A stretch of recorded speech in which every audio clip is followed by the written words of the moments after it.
Hi my dear student, मैं रितेश कुमार वर्मा। आज आप लोगों के लिए मैं टॉपिक लेकर के आया हूँ नेसेसरी एलिमेंट फॉर फोटोसिंथेसिस या प्रकाश संश्लेषण के आवश्यक पदार्थ या आवश्यक तत्व।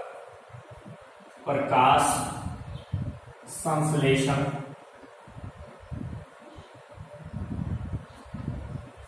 के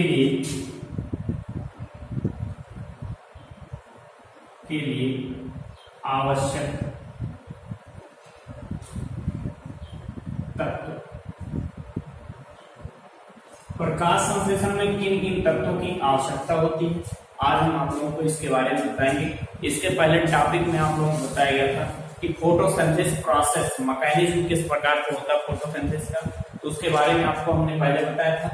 तो हम देखते हैं कि प्रकाश संश्लेषण में कौन कौन से तत्व आवश्यक होते हैं। तो हम इसका जो क्लासीफाई थोड़ा सा कर लेते हैं कि कौन कौन से तत्व हैं। जैसे आपके पहले मेन तत्व होता है sunlight.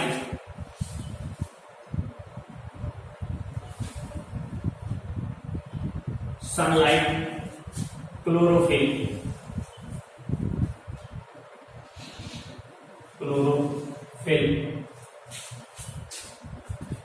Carbon dioxide, water molecule H2O, यानी इतने चीजें जो हमारे प्रकाश संश्लेषण के आवश्यक होता है। सनलाइट या सूर्य का प्रकाश, सूर्य का प्रकाश। क्लोरोफिल हरित लवक, पर्णहरित इसे कहा जाएगा। हरित लवक क्लोरोप्लास्ट होता है, पर्णहरित।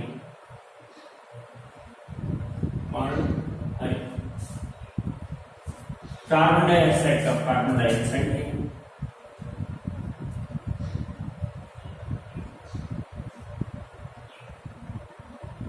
और वाटर मॉलिक्यूल जल। सबसे पहले हम बात करते हैं सूर्य के प्रकाश। सूर्य का प्रकाश जो होता है उसमें जो मतलब अनेक प्रकार की तरंगें होती हैं, जिसमें आप लोग ये चीज जानते हैं कि सबसे मेन जो प्रकाश संश्लेषण होता है वो किसमें होता है, विजिबल लाइट या दृश्य प्रकाश। दृश्य प्रकाश या विजिबल लाइट, यानी ऐसा प्रकाश जो हमें दिखाई देता है। यानी हम ये कह सकते हैं इसकी जो तरंगदैर्घ्य होती है वो 400 नैनोमीटर से 700 नैनोमीटर, अप्रोक्सीमेटली 400 नैनोमीटर से 700 नैनोमीटर की तरंगदैर्घ्य के बीच जो है प्रकाश संश्लेषण की क्रिया होती है। और इसमें जो है ये चीज देखा जाता है कि जब हम इसे प्रिज्म से इस लाइट को गुजारते हैं, प्रिज्म के द्वारा जो है इसका एनालिसिस किया जाता है, तो उसमें जो 7 रंगों के प्रकाश प्राप्त होते हैं, जिसे हम विजियो या बैनिया पिनाला के नाम से, ठीक है। तो ये चीजें यहाँ पे मतलब जो है जो बैनिया पिनाला होता है उसमें कई प्रकार के कलर होते हैं। जैसे आपको मेनली रूप से हम कह सकते हैं रेड कलर, रेड हो गया, वायलेट,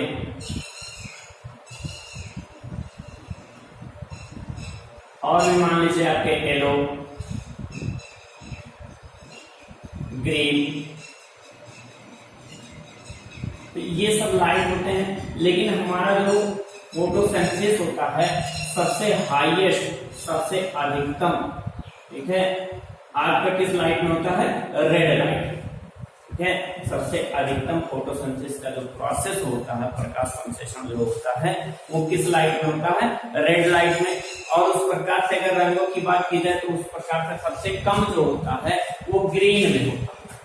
या ग्रीन में आप ये कह सकते हैं कि फोटोसिंथेसिस का जो प्रोसेस होता है वो ना के बराबर होता है। यानी इस प्रकार से मतलब जो है फोटोसिंथेसिस नहीं, क्यों, क्योंकि पत्तियों का रंग जो है हरा होता है, ग्रीन होता है, और ग्रीन होने के कारण वो उस लाइट का पूर्ण रूप से रिफ्लेक्शन कर देते हैं, रिफ्लेक्ट कर देते हैं अपने आसपास से, जो मतलब प्रवर्तित कर देते हैं। इस कारण से जो मतलब इसमें जो है फोटोसिंथेसिस कम होता है। और हम आप लोग मतलब बहुत ज्यादा जो है डीपली नहीं लेके जाएंगे, क्योंकि आपको हाई स्कूल बेस पे जानना है। तो इसलिए जो मतलब ये चीज आप देखिए कि प्रकाश संश्लेषण के लिए सूर्य के प्रकाश की आवश्यकता इसलिए होती है कि ये जो हम प्रकाश से ही जो है क्लोरोफिल होता है वो एनर्जी एब्जॉर्ब करता है या ऊर्जा लेता है,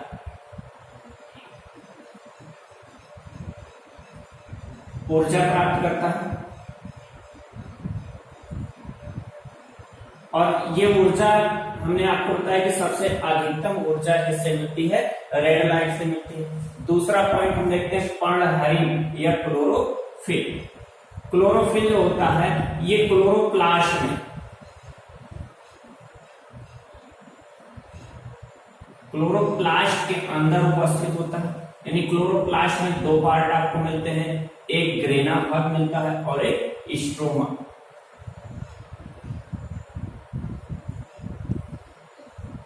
ग्रेना और स्ट्रोमा दो पार्ट मिलते हैं। ग्रेना जो होता है, ग्रेना आप जो है क्लोरोफिल में देखेंगे मतलब जो है प्लेट लाइक संरचनाएं होती है, जैसे लगता है कि एक कॉइन के ऊपर दूसरा कॉइन रखा हुआ है। यानी इसको जो मतलब जो प्लेट लाइक संरचना होती है उसी को जो है ग्रेना कहा जाता है। इसी के अंदर क्या होता है, हमारा क्लोरोफिल होता है। और उस क्लोरोफिल में, उस क्लोरोफिल के अंदर जो है दो प्रकार के प्रकाश संश्लेषण स्थल होते हैं, या जिसे कहा जाता है फोटो सिस्टम, फोटो सिस्टम। ये इसी को शॉर्ट फॉर्म में हम कहते हैं पीएस। यानी एक होता है पीएस फर्स्ट और दूसरा होता है पीएस सेकंड या फोटो सिस्टम सेकंड। दो चीजें होती हैं। फोटो सिस्टम फर्स्ट या पीएस फर्स्ट जो होता है ये 700 नैनोमीटर की तरंगों को एब्जॉर्ब करता है, 700 नैनोमीटर की तरंग को एब्जॉर्ब करता है। और पीएस सेकंड जो होता है ये जो है हमारा 680 या 680 नैनोमीटर की तरंगों को एब्जॉर्ब करता है। यानी इस प्रकार से प्रकाश को एब्जॉर्ब करने के लिए, अवशोषित करने के लिए क्लोरोफिल की आवश्यकता होती है। क्लोरोफिल के द्वारा जो है यानी क्लोरोप्लास्ट के अंदर क्लोरोफिल होता है और उस क्लोरोफिल के अंदर ग्रेना और स्ट्रोमा को, क्लोरोफिल के अंदर जो मतलब ग्रेना जो होता है क्लोरोप्लास्ट के अंदर, उसी के अंदर क्लोरोफिल पाया जाता है। उस क्लोरोफिल में जो है दो प्रकार के जो है फोटो सिस्टम या प्रकाश प्रक्रम पाए जाते हैं, जो फोटो सिस्टम फर्स्ट और फोटो सिस्टम सेकंड के नाम से जाने जाते हैं। यानी फोटो सिस्टम प्रकाश क्रम प्रथम और प्रकाश क्रम द्वितीय। प्रकाश क्रम प्रथम में जो है 700 नैनोमीटर की तरंगों को एब्जॉर्ब किया जाता है और प्रकाश प्रक्रम सेकंड में, द्वितीय में आपको 680 नैनोमीटर की तरंगों को एब्जॉर्ब किया जाता है। तो इस प्रकार से ग्रेना में जो है प्रकाशीय अभिक्रिया होती है और स्ट्रोमा में अप्रकाशीय अभिक्रिया होती है या डार्क रिएक्शन।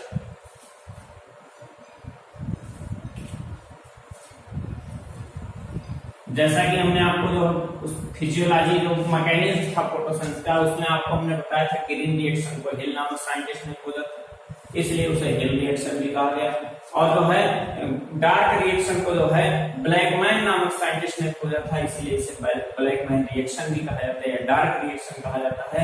ये क्लोरोप्लास्ट के जो है क्लोरोप्लास्ट के स्ट्रोमा भाग में होता है। यानी क्लोरोफिल जो है फोटोसिंथेसिस के लिए अति आवश्यक जो है, अति आवश्यक एलिमेंट है या अति आवश्यक पदार्थ होता है, तत्व होता है। यदि ये अनुपस्थित होगा, यानी जिस पौधे में क्लोरोफिल अनुपस्थित होगा, ऐसे पौधे जो फोटोसिंथेसिस नहीं कर सकते, क्योंकि फोटोसिंथेसिस के लिए क्लोरोफिल की आवश्यकता होगी। तीसरी बात करते हैं कार्बन डाइऑक्साइड, CO2।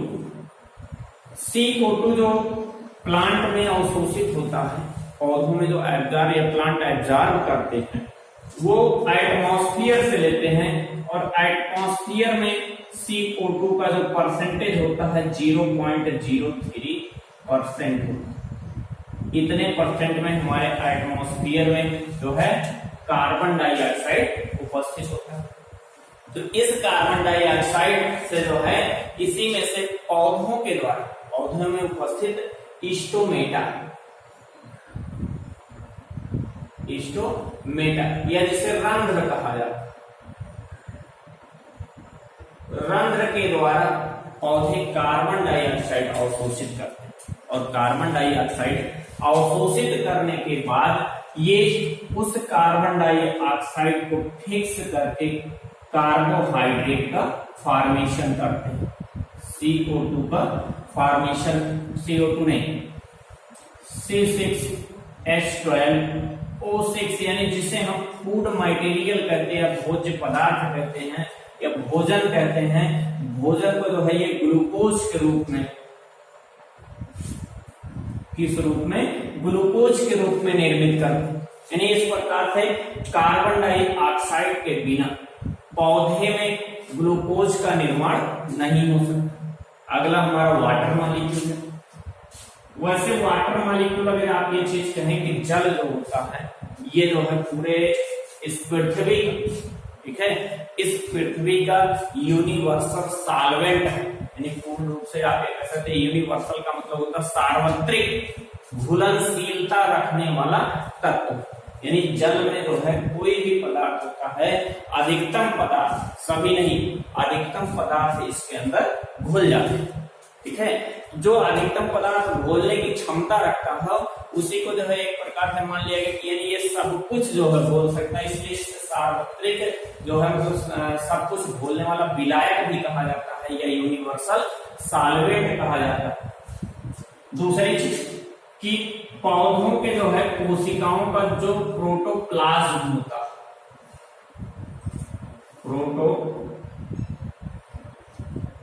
प्लाज्म जो होता है वो प्रोटोप्लाज्म को जो है, प्रोटोप्लाज्म का फॉर्मेशन करने में अति महत्वपूर्ण भूमिका जल की होती है। दूसरी चीज अगर फोटोसिंथेसिस की बात करें, प्रकाश संश्लेषण की बात करें, तो प्रकाश संश्लेषण में जल का जो है आप ये कह सकते हैं कि फोटोलाइसिस या जो है प्रकाशीय अपघटन होता है, और उस प्रकाशीय अपघटन में ये H आयन और OH आयन में टूटते हैं। ठीक है, और ये पूरा OH आयन कंडेंसेशन करके, ठीक है, OH आयन जो है कंडेंसेशन करके, या जिसे संघनन कहा जाता है, संघनन प्रक्रिया के द्वारा ये क्या करते हैं, जल यानी H2O एवं O2 ऑक्सीजन का फॉर्मेशन करते हैं। ठीक है, ये जो है किस चीज का निर्माण करते हैं, ऑक्सीजन का फॉर्मेशन करते हैं। तो इस प्रकार से ये चीज आप कह सकते हैं कि ऑक्सीजन जो निकलता है प्रकाश संश्लेषण में, वो जल के अणुओं से हमें ऑक्सीजन प्राप्त होता है। ठीक है, तथा कार्बोहाइड्रेट में, या आप कह सकते हैं ग्लूकोज में जो कार्बन और ऑक्सीजन आता है वो कार्बन डाइऑक्साइड वाला होता है। कौन सा होता है, कार्बन डाइऑक्साइड वाला। यानी इस प्रकार से हम ये चीज कह सकते हैं कि इसमें से जितने भी तत्व हैं, चाहे सनलाइट की बात की जाए या जो है क्लोरोफिल की बात की जाए, या फिर कार्बन डाइऑक्साइड की बात की जाए, या फिर आपको वाटर मॉलिक्यूल की बात की जाए, इनमें से किसी भी तत्व की बात की जाए, तो कोई भी तत्व अगर किसी इनमें से कोई भी एक अनुपस्थित होगा तो प्रकाश संश्लेषण की प्रक्रिया नहीं हो सकती। तो इस प्रकार से मतलब जो है आप ये चीज कह सकते हैं, जब तक सभी तत्व नहीं उपस्थित होंगे तब तक किसी भी जो मतलब पौधे के द्वारा हरित लौह उपस्थित होते हुए भी प्रकाश संश्लेषण नहीं किया जा सकता। तो आइए अगले टॉपिक हम देखते हैं इसमें कि प्रकाश संश्लेषण हमारे लिए मतलब जो है कौन सा इंपॉर्टेंस रखता है, प्रकाश संश्लेषण का महत्व या importance of photosynthesis, importance of photosynthesis या प्रकाश संश्लेषण का महत्व।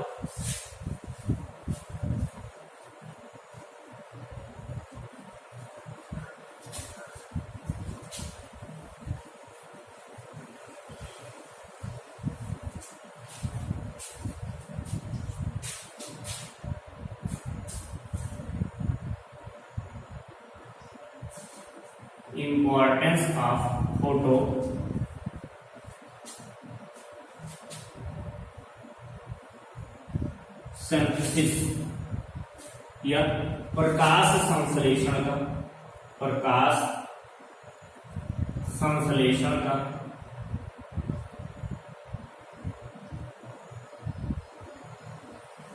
महत्व।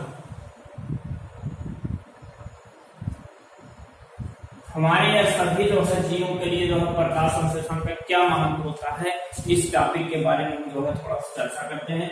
देखते हैं कि जैसे ये चीज आप कह सकते हैं प्रकाश संश्लेषण के द्वारा किस चीज का निर्माण होता है, फूड का या भोजन का निर्माण होता है। अब ये चीज आप कह दें कि मतलब जो है पौधों के द्वारा प्रकाश संश्लेषण की प्रक्रिया न की जाए, ठीक है। यदि पौधे प्रकाश संश्लेषण की प्रक्रिया नहीं करेंगे तो उस कंडीशन में भोजन का निर्माण नहीं होगा। और यदि भोजन का निर्माण नहीं हो रहा है तो किसी भी पौधे के द्वारा, किसी भी जो है मतलब पौधे के द्वारा भोजन का निर्माण नहीं किया जाएगा तो पौधे के ऊपर ही यानी पौधे से निर्मित भोज्य पदार्थों पर ही जो है चाहे प्लांट हो या एनिमल हो, वो डायरेक्टली या इनडायरेक्टली रूप से, प्रत्यक्ष या अप्रत्यक्ष रूप से उस पर डिपेंड होते हैं। यदि उस पर डिपेंड होते हैं, जब भोजन का निर्माण नहीं होगा तो जितने भी एनिमल हैं किसी को भोजन की मात्रा नहीं मिलेगी। यानी इस प्रकार से आप ये कह सकते हैं कि सबके द्वारा मतलब सभी जीवों के लिए भोजन की कमी हो जाएगी। इसलिए आप ये कह सकते हैं यानी भोजन के निर्माण में भी जो है प्रकाश संश्लेषण का अत्यधिक महत्व। दूसरा पॉइंट, वातावरण में उपस्थित कार्बन डाइऑक्साइड CO2 का ये क्या करता है, एब्जॉर्प्शन करता है, अवशोषण करता है और जो है ऑक्सीजन का फॉर्मेशन करता है। किस चीज का फॉर्मेशन करता है, ऑक्सीजन का। यानी कार्बन डाइऑक्साइड अवशोषित करेगा और ऑक्सीजन को निकालेगा। यानी इस प्रकार की ये चीज कहा जा सकता है कि कार्बन डाइऑक्साइड जो होता है, हम अगले पॉइंट पे ये चीज कह सकते हैं कि कार्बन डाइऑक्साइड एक प्रकार से वातावरण में जो है कोई मतलब जो है कुछ प्रदूषण उत्पन्न कर सकते हैं। और उस प्रदूषण में जैसे आप कह सकते हैं ग्लोबल वार्मिंग विशेष रूप से, ठीक है, वैश्विक तापन उत्पन्न होता है। तो इसमें यदि हमारे जो है एटमॉस्फेयर में अत्यधिक हरे पदार्थों की संख्या, हरे पौधों की संख्या अधिकतम होगी तो कार्बन डाइऑक्साइड की संख्या न्यूनतम हो जाएगी और ऑक्सीजन का अमाउंट अधिकतम होगा।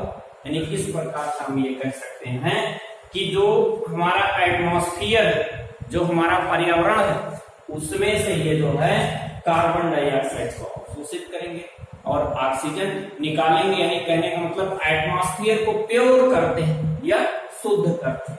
तो तीसरा चीज कि ऑक्सीजन प्योर करने के बाद उसके बाद फिर जो है मतलब ये चीज कहा जा सकता है कि जो फोटोसिंथेसिस प्रोसेस होता है ये हमारा जो है क्या है कि एक प्रकार का एनाबॉलिक रिएक्शन है।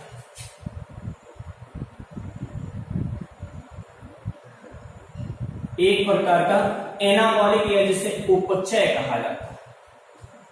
उपचय अभिक्रिया होती है जिसमें क्या होता है कि मतलब जो है छोटे छोटे पदार्थ मिलकर के बड़े पदार्थ का निर्माण करते हैं। यानी कार्बन डाइऑक्साइड जल जैसे मॉलिक्यूल मिल करके कार्बोहाइड्रेट का निर्माण करते हैं। यानी इसीलिए इसे क्या कहा जाता है, एनाबॉलिक रिएक्शन या एनाबॉलिक प्रक्रिया या उपचय अभिक्रिया। ठीक है, तो ये था जो मतलब आपका कुछ दो चार पॉइंट प्रकाश संश्लेषण का महत्व। थोड़ा सा हमको ये चीज देखना है कि आपका जो मतलब रिस्पायरेशन और जो है प्रकाश संश्लेषण में थोड़ा सा आप डिफरेंस देख लीजिए।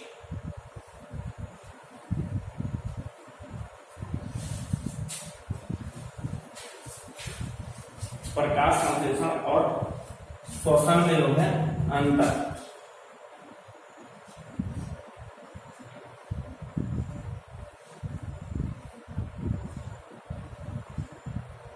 डिफरेंस in photosynthesis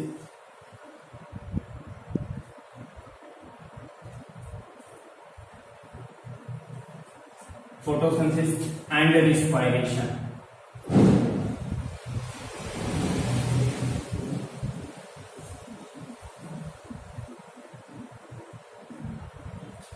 प्रकाश संश्लेषण एवं श्वसन में अंतर। प्रकाश संश्लेषण और श्वसन में अंतर के लिए थोड़ा सा आप जो मतलब एक तरफ फोटोसिंथेसिस लिख दीजिए।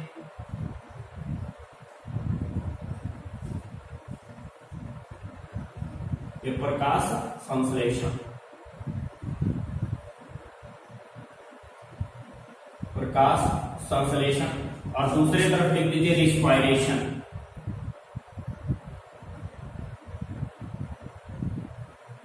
श्वसन।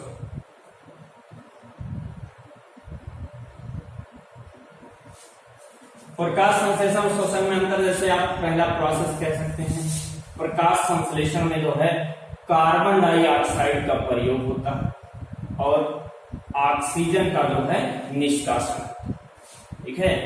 और यदि श्वसन की बात करें तो ऑक्सीजन का जो है यूज होता है और कार्बन डाइऑक्साइड निकाला जाता है, ऑक्सीजन का प्रयोग किया जाता है और कार्बन डाइऑक्साइड निकलता है। दूसरी चीज, प्रकाश संश्लेषण के द्वारा भोज्य पदार्थ या फूड मटेरियल का या फूड का फॉर्मेशन होता है, यानी भोजन का निर्माण होता है, जबकि श्वसन के द्वारा जो है क्या होता है, भोज्य पदार्थों के या फूड मटेरियल का या फूड का जो है आप कह सकते हैं ब्रेक डाउन,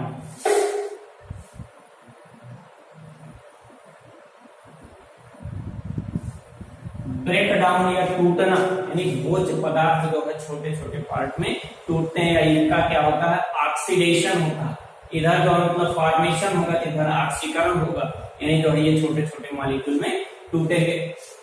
दूसरी चीज, प्रकाश संश्लेषण की जो प्रक्रिया होती है वो जो है क्लोरोफिल में होती है या क्लोरोप्लास्ट,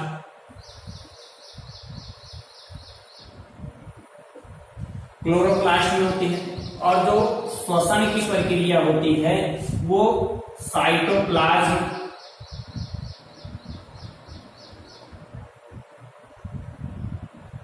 एंड माइटोकॉन्ड्रिया,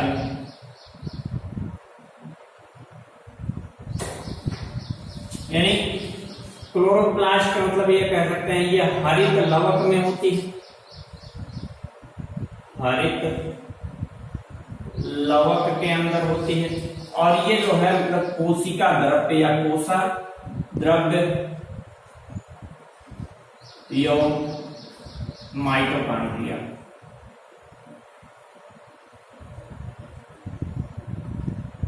कहाँ होता है माइटोकॉन्ड्रिया। तो इस प्रकार हम ये चीज कह सकते हैं कि जो भोजन का निर्माण जो है कहाँ होता है, क्लोरोप्लास्ट में होता है। क्लोरोप्लास्ट को जो है सेल का किचन कहा जाता है, सेल का रसोई घर कहा जाता है। वहीं रिस्पायरेशन जो है माइटोकॉन्ड्रिया और साइटोप्लाज्म में होता है। तो माइटोकॉन्ड्रिया को क्या कहा जाता है, powerhouse of the cell, या कोशिका का जो है क्या कहा जाता है, विद्युत गृह, ठीक है। और अगला पॉइंट आप कह सकते हैं कि ये जो है उपचय अभिक्रिया है, उपचय यानी एनाबॉलिक उपचय अभिक्रिया, प्रकाश संश्लेषण जो है उपचय अभिक्रिया या जिसे एनाबॉलिक कहते हैं।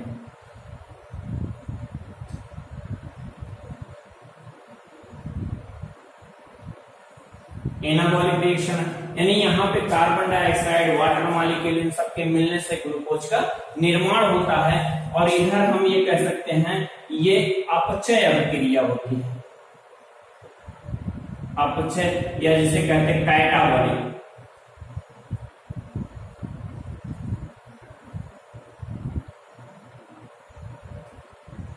कैटाबॉलिक रिएक्शन होता है यानी एक तरफ अपचय हो रहा है, एक तरफ उपचय हो रहा है, दूसरी तरफ अपचय हो रहा है, यानी जो है मतलब एक तरफ पदार्थ का फॉर्मेशन हो रहा है, दूसरी तरफ टूट रहा है। तो ये एनाबॉलिक और कैटाबॉलिक रिएक्शन को ही मिलाकर के क्या कहा जाता है, मेटाबॉलिक या उपचय, ठीक है। अगला पॉइंट है ये निर्माणकारी या फॉर्मेशन अभिक्रिया होती है। इसमें जो है निर्माण होता है भोज्य पदार्थों का, अनेक प्रकार के जो मतलब आप कह सकते हैं प्रोटीन, कार्बोहाइड्रेट, विटामिन या मतलब जो कार्बोहाइड्रेट, फैट्स, प्रोटीन, कार्बोहाइड्रेट,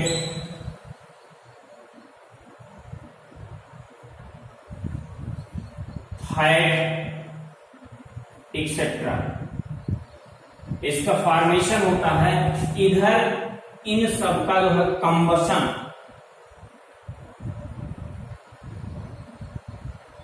इनका कंबशन या दहन होता, और दहन होने के साथ क्या उत्पन्न होती है, ऊर्जा उत्पन्न होती है।